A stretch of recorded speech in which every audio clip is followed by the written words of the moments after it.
50 reflexões viscerais de Schopenhauer, agora no Fatos e Mentes. Olá, bem-vindos ao Fatos e Mentes. Toda semana uma novidade passa por aqui. Convido você para fazer a sua inscrição, deixar seu comentário, ativar o sininho e dar aquele like. Eu sou o Vanderlei Correia. Arthur Schopenhauer nasceu em Dessau, na Polônia, em 1788.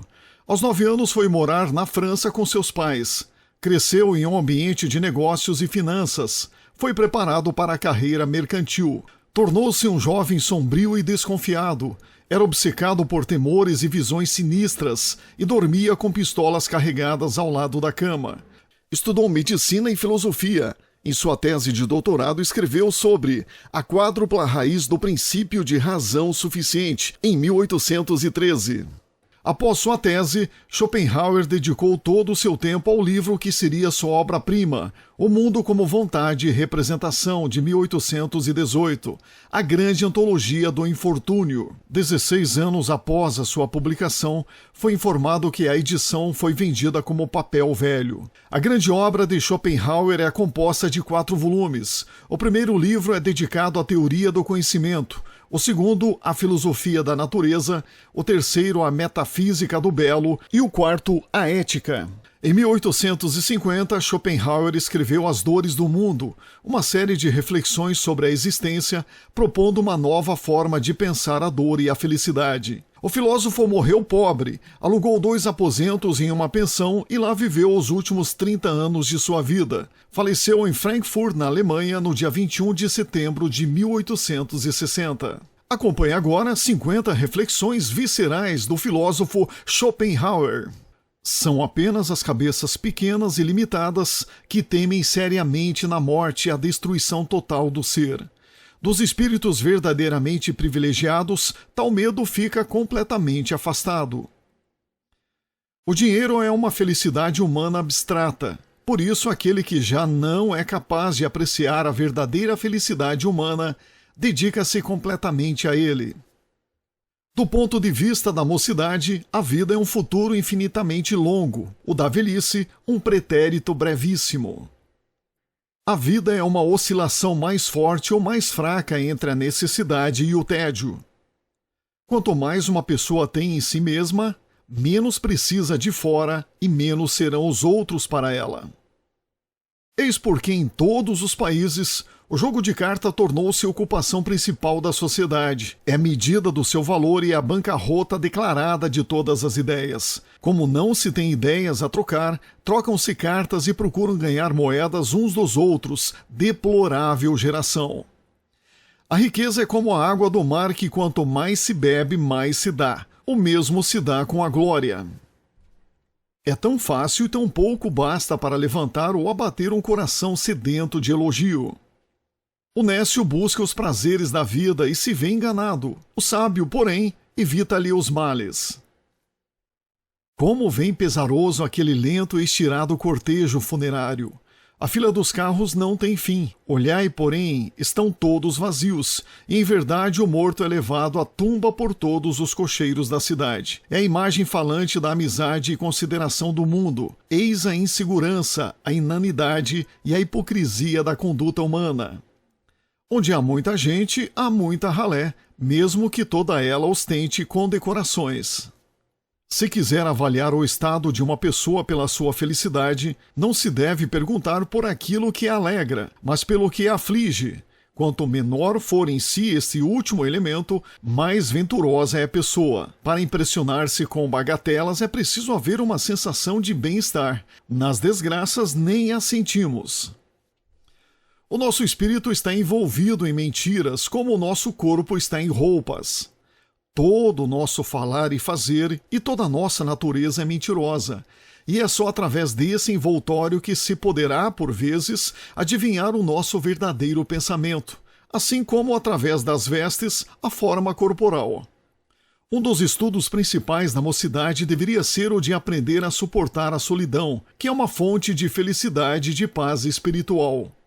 A solidão traz ao homem intelectualmente eminente 2 vantagens. Primeiro, a de estar consigo mesmo e segundo, a de não estar com os demais.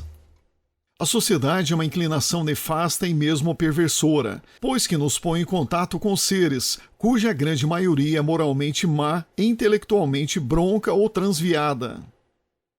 A inveja nos homens mostra como se sentem felizes e a permanente atenção que se prestam às ações e omissões alheias, como se aborrecem. Há um acontecimento infeliz que já se deu e não pode, portanto, ser mudado. Não nos devemos permitir nem sequer o pensamento de que poderia ter se dado o contrário, e muito menos dos meios pelos quais teria sido evitado.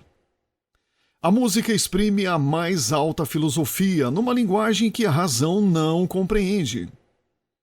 Amanhã é a mocidade do dia, tudo está alegre, disposto e fácil. Sentimos-nos fortes e temos todas as faculdades à nossa disposição. Para vencer no mundo é conveniente levar consigo uma boa bagagem de circunspecção e indulgência. A primeira protege-nos de danos e perdas, e a segunda de lutas e querelas. Os homens assemelham-se a crianças que se portam mal quando os cobrimos de mimos. Se alguém for para nós de muito valor, devemos ocultar-lhe como a um crime. Justamente nas pequeninas coisas, quando o homem não toma atento de si, é que mostra o seu caráter. Perdoar e esquecer significa jogar pela janela fora uma experiência preciosamente adquirida.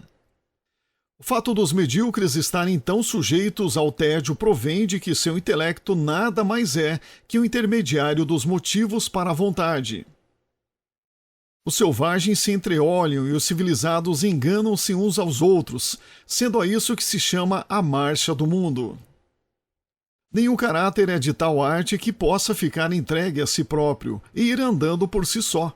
Cada um precisa de ensinamentos através dos conceitos e de máximas.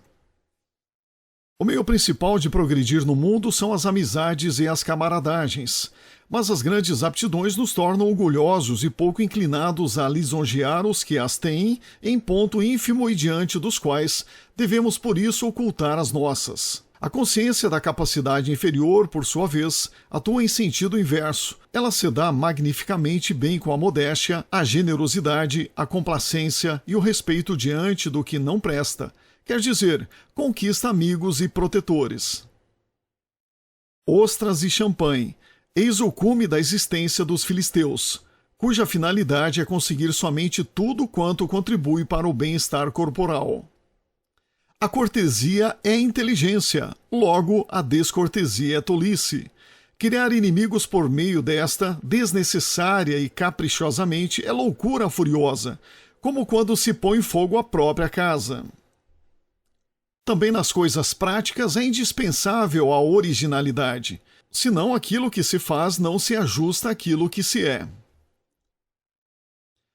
Quem ama a tranquila mediocridade evita, cauteloso, a casa em ruínas, e sobriamente o invejável palácio. O grande pinheiro é mais fortemente açoitado pelos ventos, as altas terras ruem com queda mais fragorosa e os raios ferem os montes mais altaneiros. Se os despropósitos de uma conversa a que assistimos começaram a nos irritar, imaginemos que é uma cena de comédia entre dois bufões. As religiões, assim como as luzes, necessitam de escuridão para brilhar. Se desconfiarmos que alguém está a mentir, façamos de conta que estamos crendo. Há de se tornar ousado, mentirá mais e desmascarar-se-á. Mas se percebemos que lhe escapa em parte uma verdade que gostaria de negar, façamo-nos incrédulos, a fim de que, provocado pela contradição, faça avançar a retaguarda inteira da verdade.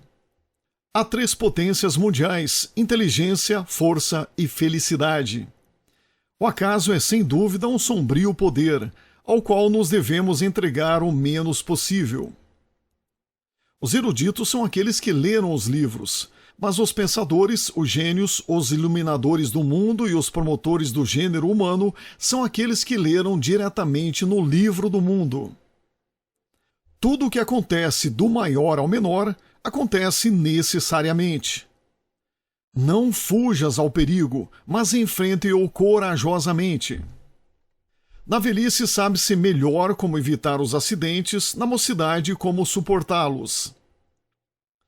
Os homens se esforçam 1000 vezes mais por adquirir riqueza que cultura, quando é seguramente certo de que aquilo que se é contribui muito mais para a nossa aventura do que aquilo que se tem.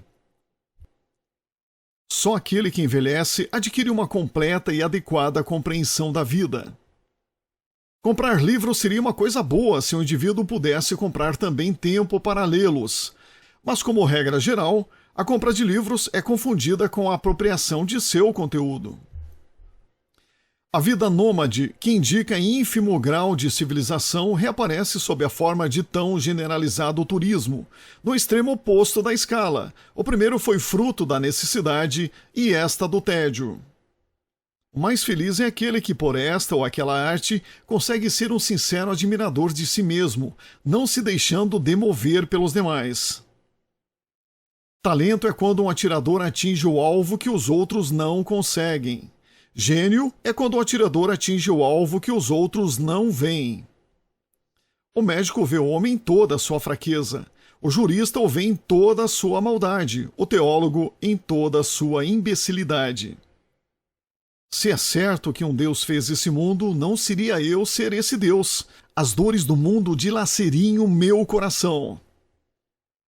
E estas foram as 50 reflexões viscerais do filósofo Schopenhauer. Fatos e Mentes vai ficando por aqui. Faça sua inscrição no canal, ative o sininho e deixe aquele like. A gente se vê no próximo episódio. Até lá!